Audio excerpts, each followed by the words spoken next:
Hello everyone, welcome back to Northwestern Central Railroad. Hope y'all doing good today. Now, you probably seen my last video. Got a few views, nothing too much. But since I really did not like the new 2025's anniversary catalog, I thought might as well we look at a great catalog, at least in my opinion. This is the Signature Edition Volume 1 of the 2014 catalog. Obviously, you know what train is this. So, without further ado, let's get started. Now, this was the introduction of the very absolutely amazing first issue of the Vision Line Big Boy. This one is immediately one of my favorite steam engines. Looking at it, definitely has a little bit of a steep price tag, but for the time, I understood. For the time, I do understand it. It's actually a really good engine. It was boat-loaded with a bunch of features that I think were really cool for the time. I don't even know what this thing had, actually. So this one obviously has the normal stuff. This one still had the Odyssey system on it, which I think was pretty interesting. Because usually a lot of people don't remember the Odyssey system. I'm not sure if it was good or not, but that's just me. So we got the good stuff here, the usual, the whistle steam, stereo sound, and the Broach specific dialogue, and the Dyna Drift. But I think what's really cool is the other new features at the time. Blowdown steam, and of course the one that Lionel did not, I don't think they put on the new Vision Line Big Boys, but the depleting co-load. This is so goddamn cool. I think this is easily, in my opinion, the best, very close, but one of the best models of the Big Boy I've ever seen. Easily way better than the original. And then you got, which I actually really do want to get one of these, but not the sound car because, price, is the Vision Line 3-pack of the reefers. And then you got your standard caboose, and nothing much. Pretty cool. You got your first sets here, Big Blue Q box cars. I think the cars are cool, don't get me wrong. It is nice that you can actually buy the cars for separate sale, which is, I don't think Lionel even does that anymore. And then there's still heavily advertising for the LCS track because this was the new product at the time. Big air quotes because this is pretty old. The cars are cool, don't get me wrong, I like them, but yeah, they're fine. I already got a Conrail. I think this is a ST60. No, ST70 Mac. I mean, it's not bad, but I think I already got that. This one, I actually kind of do like. I kind of like the caboose on it with the stanchions on it and whatever it is, but yeah. Also, I just love really massive tenders. It's so cool. And then Zimzor Zephyrs. Then I don't know why the Christmas thing, but that's just me. And keep going. This is why I love this catalog. The 10th anniversary of the Polar Express, and even then they couldn't even put this in the 20th anniversary. This is just dope. This is easily one of the best things I've ever seen the Lionel do. A gold-plated Berkshire, which obviously it's not real gold, but that's just me. Advertising. This one is just your standard Berkshire rail sounds, obviously too, and then I believe this does have whistle steam. I don't think it does. Wireless tether, yeah, they're all the same. Flickering cab, all that stuff. I mean, for $1,500, yeah, don't get me wrong, that is a really expensive Berkshire.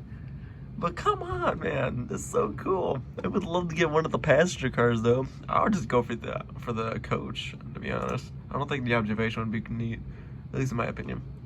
And you got your standard Berkshire, nothing crazy, yada yada yada. Standard Berkshire's here, 765, obviously, very good. And then this is cool. I honestly, I would. This is a engine I was seriously considering getting for my collection because it's so cool. And they're also advertising that you can run this with the Vision Line reefers. And then I believe this is the full scale one. Yeah, sadly I went for the Line Master one, but hey, I think the Line Master one is really cool because it has the exact same O gauge size. And running an entire 6464 boxcar fleet with that engine is pretty cool. Standard Mikado is nothing crazy. And then H7s, I would prefer the JLC model because, I mean, these are not bad. It's just that if you want an H7, go for them. Nothing too crazy in this catalog. It's just that some of the highlights are pretty noticeable that I do like. Then you got some really bad pastely drawn in Lionel Lines logo on that S2. And yeah, really inflation hasn't changed that much for the new model that they came out, which I think is pretty cool. It is definitely nice. Then you got the Pilot engines. They really started advertising this hard, I believe, in the last year's catalog before this one came out, because it was like the new thing with ever that famous weather, Lionel, that would weather your trains or something. More Train Masters, not bad. Nothing really big stands out in this catalog. It's just that the steam engines are the thing they're pulling it. Then you got single centipedes here, which I believe is just a Vision Line model, because I know they did this in Vision Line. No, I don't think it is. I believe it's just standard, which I believe the original model was like 2,000, so kind of grand off that. That's actually really good pricing for how big that engine is. You get some E8s. Already got an E8, so I'm good. Looking at some other F models, and even then, if you want to get one of these old catalog engines, you can still find them for a pretty good price. They haven't gone up extremely in value compared to the new ones with, you know, the 5 whistles, horns, or bell tones, and all that stuff. I honestly prefer these over the new ones because I feel like with the more consistent whistles and horns, it just makes me feel like that. Oops. It just makes me feel like that the new models of these engines that Lionel's putting out, they feel like they probably don't know what the actual whistle or horn on the diesel sounds like, which is fine, I guess. It's close. It would be fine if you just get close. But having 5 different horns or whistles, it just kind of loses a lot of that realism, in my opinion. It just hasn't really drawn me towards the new engines. But hey, that's just the sound system. I think the models themselves, compared to detail-wise, is really, really good. I actually do got 2 of these cranes, but for TMCC, way better than the Legacy in my opinion. Cino, aluminum cars. I actually really do like the Chesapeake Ohio ones, because I will get another engine with the same road name, very iconic, from I believe 97 or 98. If you know it, put it in the comment section. I will definitely be keeping my eye out for one, because that is definitely up next on my high priority list. And this was the new Lion Chief stuff.